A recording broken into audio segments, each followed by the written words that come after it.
Let's go to బాగా. Let's go. నార్మల్గా ఇప్పుడే 200 పెట్టి ఫీల్ కొట్టించుకున్నాం బండిలా.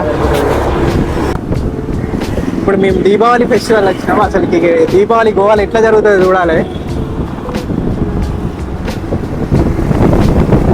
వాళ్ళే మా సమస్య కాదు, ఎటు పోతారో వాడికి కూడా తెలియదు. ప్లాన్ లేదు, పని లేదు. 2 గంటలు 3 గంటలు అయితే దిగి.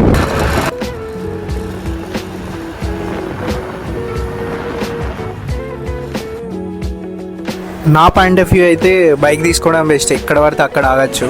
నార్మల్గా మేమైతే చాలా ప్లేసులలో ఆగినాం, చాలా చూసుకుంటూ వెళ్తున్నాం. అదే బస్ అయితే జస్ట్ బ్లైండ్గా వెళ్ళిపోతాం, మన డెస్టినేషన్ మాత్రమే పోతాం. నా పాయింట్ ఆఫ్ వ్యూలో అయితే బైక్ తీసుకోవడం చాలా బెస్ట్. ఫ్రీడమ్ అయితే ఉంటుంది. ఎక్కడికి పోవాలన్నా ఏం చూడాలన్నా కానీ జస్ట్ 2 సెకండ్లు చూసే బదులు ఒక ఆడ తృప్తిగా ఆగి చూడడం నయం. మా ఫ్రెండ్స్ ఏమన్నా అంటే ఇక్కడ దీపావళి చాలా బాగా జరుగుతుందని. మేము కరెక్ట్ దీపావళి టైంకే వచ్చినాం.